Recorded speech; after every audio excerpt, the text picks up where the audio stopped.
ఇండియాలోనే #1 varicose veins hospital Avis vascular centre.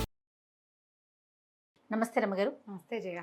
రమ్మగారు, దేవునికి సంబంధించి ఎలాంటి ఫోటోలు పెట్టుకోవాలి అనే విషయం మనం చాలాసార్లు మాట్లాడుకున్నాం.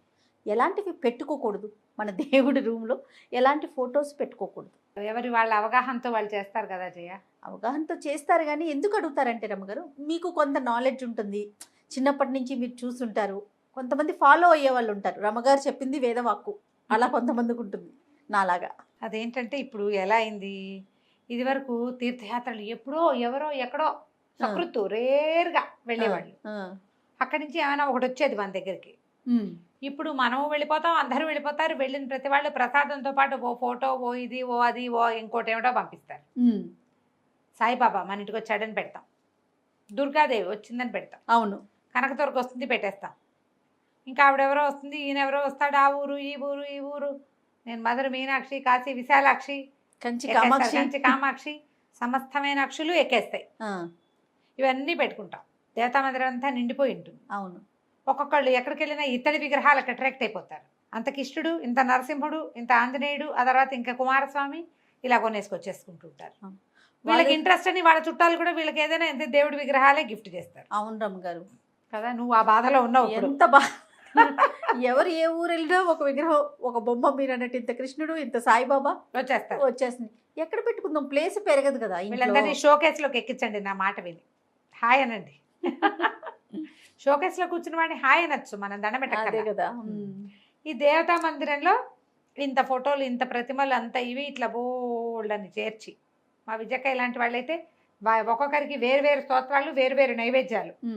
ఓ అరటిపండు, ఓ ఖర్జూరం, ఓ పట్టిక బెల్లం, వాళ్ళకి బెల్లం, వినాయకుడికి అది, లక్ష్మీదేవికి ఇది శివుడికి అది, ఇట్లా బోల్డని రకాల నైవేద్యాలు రోజు.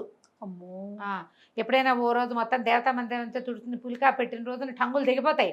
ఇవన్నీ తోమి, ఇవన్నీ కడిగి, అందరికీ బొట్లు పెట్టి, అందరికీ వస్త్రాలు, అందరికీ అలంకారాలు. దీంతో చాలా కష్టం. దీంతో పాటు చనిపోయిన మన తాతగారు, భర్తో, నాయనో, అమ్మో, వాళ్ళ పటాలు దేవుడి పక్కన పెట్టేస్తారు. దేవతా మందిరంలో ఉంటాయి. చనిపోయిన వాళ్ళ ఫోటోలు దేవుడి మందిరంలో పెట్టుకోకూడదు. వాళ్ళు దేవుళ్ళు అయిపోరు. అదే కదా, మనకి దేవుడు, మనం ఎలా చేయాలి, విడిగా పెట్టుకోవాలి. దేవతా మందిరం వేరు, మన ఇంట్లో నుంచి పెద్ద కీర్తిశేషులైన వాళ్ళని వేరుగా పెట్టాలి. ఇది స్ట్రిక్ట్ రూలే. పాటిస్తే పాటించండి, లేకపోతే లేదు, మీ ఇష్టం. రూల్ అయితే ఇదే రూలు.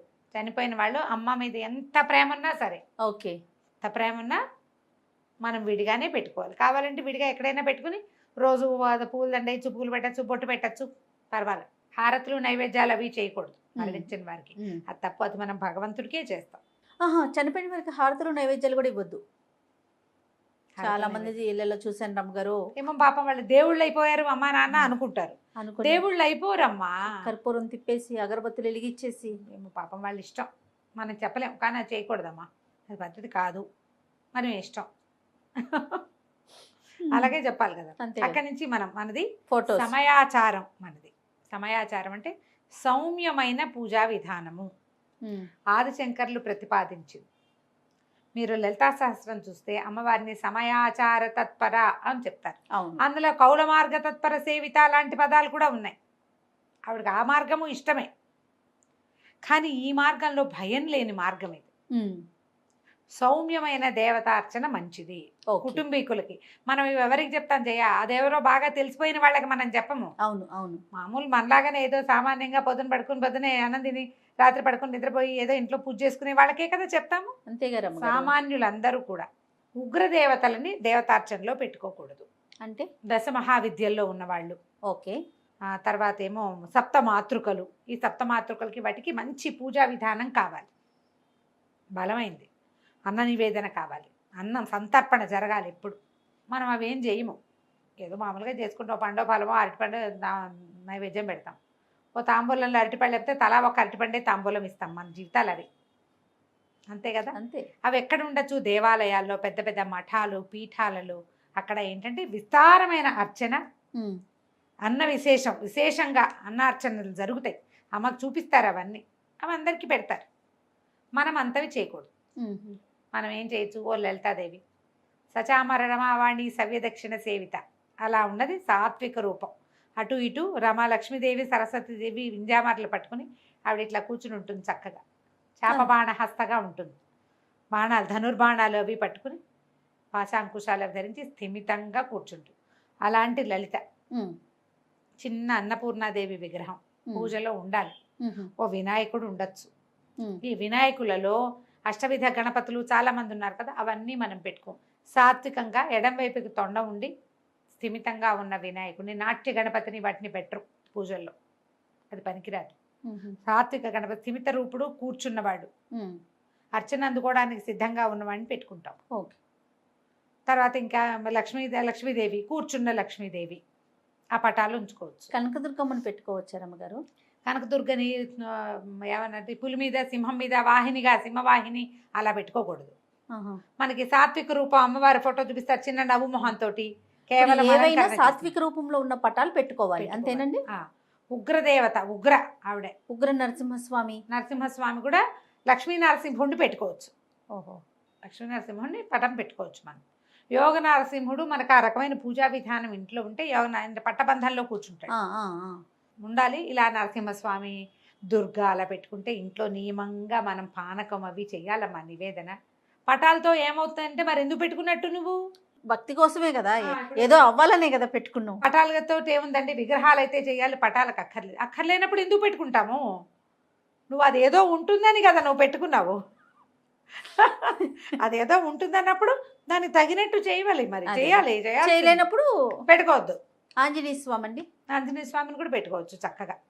చక్కటి పంచముఖ ఆంజనేయుడు కాకుండా స్థిమితంగా ఉన్న ఆంజనేయ స్వామి, మన ఇది ఉంటుంది కదా, ఏమంటారు, మన సంజీవని పర్వతాన్ని తెచ్చినవాడు, తోకరాయుడుగా ఉన్నవాడు, తోక ఇట్లా కనపడుతుంటుంది, అలా కూడా చేసుకోవచ్చు. దీంట్లో ఏంటంటే చాలా మంది పెద్దవాళ్ళ దగ్గర నేను విన్నాను నేను చెప్పాక 5 వినాయకుడిని ఎక్కువ ఉంచకూడదని. మా దగ్గర 5 వినాయకులు ఉన్నారు, నేను ఎవరిని తీయలేను. ఆయన తీస్తే ఏంటో కష్టంగా ఉంటుంది నాకు. ఒకే పటం, ఒకే దేవుడివి రకరకాల ప్రతిమలు అక్కర్లేదు.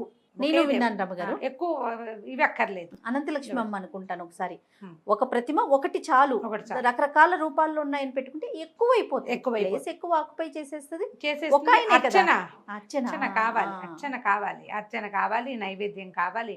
అర్చన అక్కర్లేదంటే షోకేస్లోనే పెట్టుకోవచ్చు. నువ్వు పూజా మందిరాలు ఎందుకు పెట్టుకున్నట్టు? అంతే కదా. నేను నా సలహా అయితే ఏ ఫ్రెండ్స్ ఎవరు తెచ్చిచ్చిన ప్రతిమైనా ఎత్తి పూజ గదిలో పెట్టబోకండి. ఓ షోకేస్, ఒక ర్యాక్ దానికి వదిలిపెట్టేయండి, అన్నీ ఒకదాని వెనకాల ఒకటి పెట్టిపారేయండి, అంతే. షోకేస్లో పెట్టుకోవచ్చు, దేవుడి దగ్గర పెట్టవద్దు.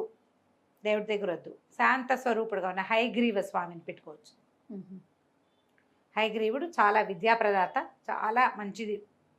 ఉత్తమ దైవాలలో హయగ్రీవుడు ఉన్నాడట. అజ్ఞానానందమైన దేవం, నిర్మల స్ఫటికాకృతి, ఆధారం సర్వ విద్యానయం హయగ్రీవం ఉపాసమ. ఆధారం సర్వ విద్యానం హయగ్రీవం ఉపాసమహి. చిన్న శ్లోకం పిల్లలకి నేర్పించండి, విద్య పెరుగుతుంది. శ్రీరామ పట్టాభిషేకం మనం ఉంచుకోదగిన ఫోటోల్లో శ్రీరామ పట్టాభిషేకం ఒకటి ఉంది. శివపార్వతుల్లో అండి, శివపార్వతులు శివ ఏమంటారు పరివారం. వినాయకుడు షణ్ముఖుడు కూడా ఉన్నది పెట్టుకుంటే చాలా మంచిదట. ఇప్పుడు ఆయుష్ హోమం చేస్తే చాన్నాళ్ళ క్రితం పిల్లల పేరుతో ఏదో ఆయుష్ హోమం చేస్తే అప్పుడు ఆయన చెప్పారు, మా పురోహితుడు సుబ్రహ్మణ్యం గారే నాకు గుర్తున్నా, ఆయన శివపరివారం తీసుకురండి, అది ఇంట్లో ఉంచుకోండి, శివపరివారం ఉండటం చాలా మంచిది. మా ఫ్రెండ్ ఒకరు వెండి ప్రతిమ ఒకటి ఇచ్చారు, శివపరివారం చాలా బాగుంటుంది, చక్కగా పరివారం పెట్టుకుంటాం. ఇలా పెట్టుకోవాలి. కానీ మీరు ఆలోచించండి, ఉగ్రదేవతలు, తర్వాత ఏమో ఇలా శంఖచక్రాలు అవి పట్టుకుని ఉన్నటువంటి విష్ణు స్వరూపాలు ఇంతంతవి ఫోటోలు అవి కాకుండా, అలా ఒక్క విష్ణువే ఉన్నవాడు కాకుండా పక్కన లక్ష్మి ఉన్న విష్ణువు. స్వామి పైనుండి కింద నుంచి మనకి లక్ష్మీదేవి ఉన్న ప్రతిమలు కూడా కనిపిస్తా ఉంటాయి రమ్మగారు. అంటే కళాత్మకంగా రకరకాల ఐడియాలు చేస్తున్నారమ్మా, మనం చెప్పలేకపోతాం కదా. తిరుపతిలోనే తీసుకున్నారు, ఎవరో తీసుకొచ్చి ఇచ్చారు, ఇంట్లో ఉంటారు. ఈ ప్రతిమలన్నీ ఫోటోలన్నీ దేవుడి దగ్గరికి చేర్చకుండా పెట్టుకోండి, ఇంకంతే చేయాలమ్మా. మీరు ఆలోచించుకోండి ప్రధానంగా. ఇప్పుడు చాలా మంది రకరకాల దేవతల ఉపాసనలు అవన్నీ చెప్తున్నారు కదా, మరి ఈ ఉపాసనలు అవన్నీ ఏదైనా తాత్కాలిక ప్రయోజనం కోసం, తాత్కాలికంగా కొద్ది రోజులే, ఫలానా రోజు మంచిదంటే ఆ ఒక్క రోజే చేస్తే మంచిది తప్ప దాన్ని నిత్యార్చనలో పెట్టుకోకూడదని భావిస్తున్నాను జయ నేనైతే. ఓకే. ఎందుకంటే ఇది మనకి వారాహి అర్చన అవన్నీ కూడా శ్యామల, వారాహి ఇవన్నీ కూడా మంత్రాధిష్టాన దేవతలు, వాళ్ళందరినీ మనం నిత్యము అర్చన చేయటం అనేది అసలు మన విధానంలో లేదు, కానీ కొత్తగా వచ్చేసింది. అనొచ్చు అనకూడదు రమ్మగారు, లేటెస్ట్ టెక్నాలజీలో భాగంగా వారాహి పూజ అనేది కూడా ఇది కూడా కొత్తగా వచ్చింది కదా రమ్మగారు. ఇంతకు ముందు విన్నామా అసలు? వారాహి అమ్మవారి ప్రతిమ కూడా తెలియదు. ఇప్పుడు వేవేలుగా ప్రతిమలు వారాహి పూజ, ఫోటో ట్రెండింగ్ లో ఉంది వారాహి. ఇప్పుడు శ్యామలు కూడా ట్రెండ్ లోనే ఉండేది. శ్యామల్ని కొంచెం పక్క పెట్టి వారాహి చేస్తే మనం ఎవరినైనా ఏదైనా చేసేయచ్చు, అలాంటి భావాలు కూడా అది పుడుతున్నాయి. విపరీత ధోరణులు కదా. అలాంటి వాటిల్లోకి వెళ్ళబోకండమ్మా. ఎవరినైనా మీ చేయగలిగేది మిమ్మల్ని ఏం చేస్తుందో చూసుకోండి. కరెక్ట్ చెప్పారు. ఎవరి కోసమైనా వాళ్ళు పాడవ్వాలి, వాళ్ళ ఇదవ్వాలి అని చేసిన పూజ మనల్ని ఏం చేస్తుంది, మిమ్మల్ని ఏం చేస్తుంది అది ఆలోచించండి. తుప్పు మరకలు అంటిస్తుంది, తుప్పు ఐరన్ ఓ ఇనపరాడ్డుకి తడిపామనుకో ఆ మరక బట్టలకు అంటుతుంది. దీనికి ఏమవుతుంది, కొన్నాళ్ళకి మేకు కూడా పాడవుతుందమ్మా. అవును కదా, కొంచెం టైం పడుతుంది అంతే అంతే. కానీ ఇది పాడవటం మాత్రం మాందు. పొరపాటును కూడా అలాంటి పనులు చేయబోకండి. ఈ సమస్య నాకు తీర్చమనాలి, అవతల వాడు ఏ సమస్య ఎవడి వల్ల వచ్చిందో వాడు పోవాలని కోరుకోకూడదు, అది చాలా పొరపాటు. అలా కోరి మీరు ఏ ఆరాధనైనా చేస్తే, ఏ ప్రతిమా విశేషాన్నో ఏ ఫోటోనో తెచ్చిపెట్టుకుని ఆమెను పూజించటం మొదలుపెట్టారా, మీ సమస్య తీర్చిన శక్తి మిమ్మల్ని మింగుతుంది తర్వాత. అమ్మ ఎవరికైనా అమ్మే, అమ్మ ఎవరికైనా అమ్మే. నువ్వు చేస్తావు తప్పు, నువ్వేమి దేవుడివి కాదు, అంతే కదా. నువ్వు అది ఇంకొక ఆ రకం, తప్పుకి నిన్ను పట్టుకుంటుంది అమ్మ, అంతే కదా. ఆ తప్పులకి నిన్ను పట్టుకుంటుంది. నాకు ఈ సమస్య తీర్చమ్మా, నన్ను ఇందులో నుంచి బయటపడేయి అని మొక్కుకోవాలి, అని మొక్కోండి, అని దండం పెట్టుకోండి. అలాంటి ప్రతిమా విశేషాలని తెచ్చి పెట్టుకోండి. సుబ్రహ్మణ్యం కూడా పెట్టుకోవచ్చు చేయ. బాలసుబ్రహ్మణ్యం పెట్టుకుంటే చాలా మంచిదట. సుబ్రహ్మణ్యుడు బాలసుబ్రహ్మణ్యుడుగా ఉండాలి, సంతానానికి పిల్లలకి చాలా మంచిది, అవి పెట్టుకోవచ్చు. ఆలోచించుకొని పెట్టుకోవటమే రమ్మగారు. అంతే. ఇలా శూలపాణిగా ఉన్నది అమ్మవారు, మహిషాసుర మర్దినిగా ఉన్నది పెట్టుకోకూడదు, అవి పెట్టుకోకూడదు. అంత మంచిది కాదు. అది ఎప్పుడు పెట్టుకోవాలి, మంచిది కాదంటే ఆమె చేయడాన్ని కాదు, అంత పవర్ని మనం తట్టుకోలేమని. అది విశేషంగా మహర్నవమి నాడు అర్చన, అంతే. ఆ పూట ఆ ఫోటో ఉంటే పెట్టుకుని దండం పెట్టుకుని అవతారాలు వేస్తారు గుళ్ళో. ఏమి సంవత్సరం అంతా చూపించారు మనకి, ఏడాదికి ఓసారి మహిషాసుర మర్దిని పెద్ద స్వరూపంలో చూపిస్తారు, భయం వేసేలాగా. తెల్లారపాటికి తీసేస్తారు. ఎందుకు తీసేస్తారమ్మా, ఏ దేవాలయంలో ఎందుకు ఉంచకూడదు కదా. మరి ఇప్పుడు చూడు, మనం ఆలంపూర్లోను అక్కడ అమ్మవారు జోగులాంబ ఆవిడ చాలా విపరీతమైన స్వరూపంతో ఉంటుంది, అదంతా మనకు చూపించరు, అలంకారం వేసేస్తారు చక్కగా. సాత్విక రూపంలోనే నీకు ప్రదర్శన ఇస్తారు. గుళ్ళో చేసినప్పుడు నువ్వు ఇంట్లో ఏం చేయాలి, మరి కాస్త జాగ్రత్తగా ఉండాలి కదా. అందుకని సాత్విక స్వరూపంలో ఉన్న అమ్మని, అయ్యవారిని ఆరాధించండి, అది మంచిది. ఎక్కువ ఉగ్ర రూపంగా ఉన్నది మనం అక్కడికి వెళ్ళి దర్శనం చేసుకుని అక్కడ దండం పెట్టి అక్కడ వదిలిపెట్టేసాలి. ప్రత్యంగిర అవి ఫోటోలు పెట్టుకోకూడదు ఇంట్లో. ఆ ప్రత్యంగి మనకి ఏదైనా సమస్య ఉంటే ప్రత్యంగిర అర్చన చెప్పారు అనుకో, నీకు ఆ సమయం తీసాక యాంటీబయాటిక్ మానేస్తాను చూడు 5 days కోర్స్ తర్వాత, అంతే. అది అయిపోగానే ఈ అమ్మవారిని తీసి లోపల పెట్టాలి, అంతే. ఓ దండం పెట్టి మళ్ళీ అవసరం వచ్చినప్పుడు పిలుస్తావమ్మా, అందాక పెట్లో కూర్చో బంగారు తల్లి అని ఓ 2 పువ్వులు గంధం పెట్టి లోపల పెట్టేసుకోవాలి. ఇలా చేస్తే మంచిదమ్మా. ఇది స్థిమితమైన పూజా విధానం. మీరేదో శత్రునాశనాలు అవి చేసేసేద్దాము వీటితోటి అని భావించకండి. అలా చేయగలిగేవి మనకి మంచిది కాదు. నమస్తే. నమస్తే.